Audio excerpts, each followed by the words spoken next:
Hello and welcome back, Celine, to another edition of SHS Today.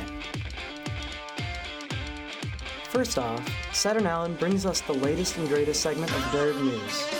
After that, Alex Gutowski gives us a sneak peek at the production of Footloose. All of this and more on the March 3rd edition of SHS Today.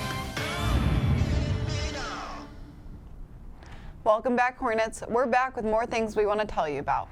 I'm Yousif. And I'm Levi Carey. There's no time to waste, so let's bring on the news.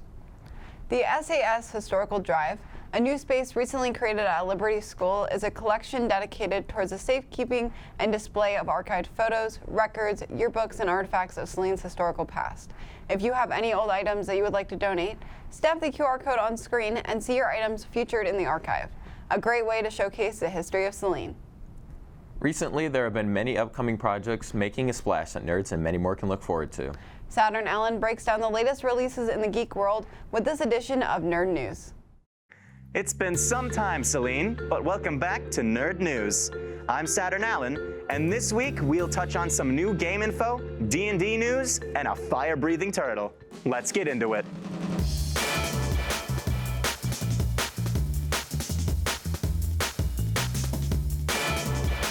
In case you missed last month's Nintendo Direct, we got our first look at gameplay for the widely anticipated Pikmin 4. Return to Earth, planet PNF-404, with a new cast of characters and a brand new Ice Pikmin. In addition to a new Pikmin, this game introduces Otachi, a dog thing creature that can help with obstacles and enemies that may be in your path.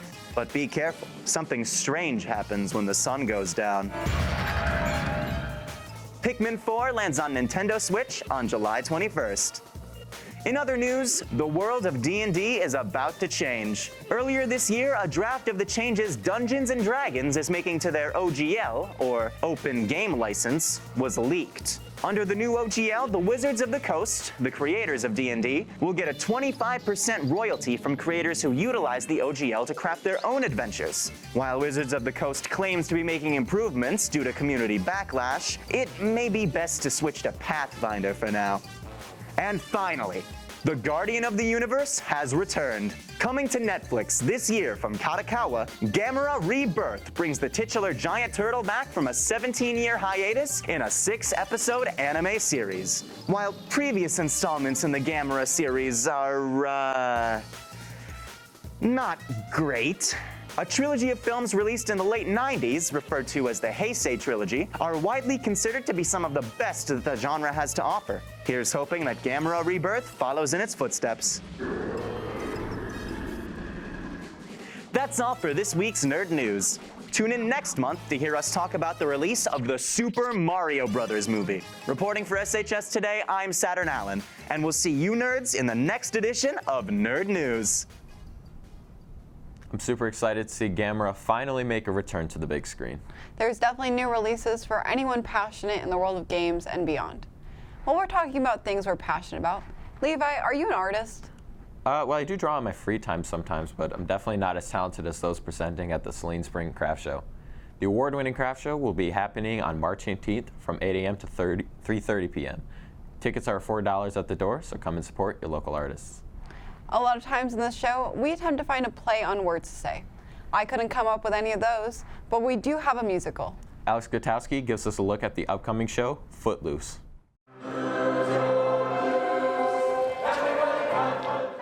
Every winter, the Saline High School Drama Club puts on a musical. This year, the Drama Club is expecting a high turnout for their performance of Footloose, a musical that follows Ren McCormick after he moves into a town where dancing and singing are prohibited. He works to show his peers the joys of music, and eventually they try to convince the Reverend to overturn his law. I've been wanting to do a musical with the high school since my freshman year.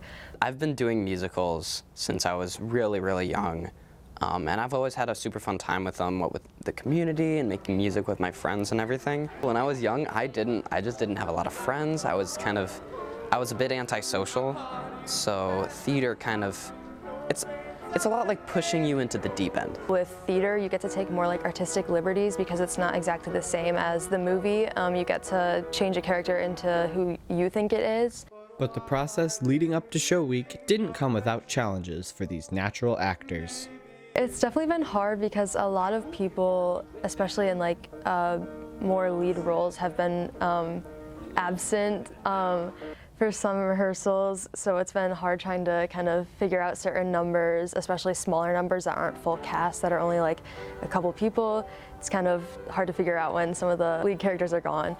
The Drama Club always works extremely hard to put on amazing shows, and I can't see why this year would be any different. Reporting for SHS Today, I'm Alex Gutowski. Back to you in the studio.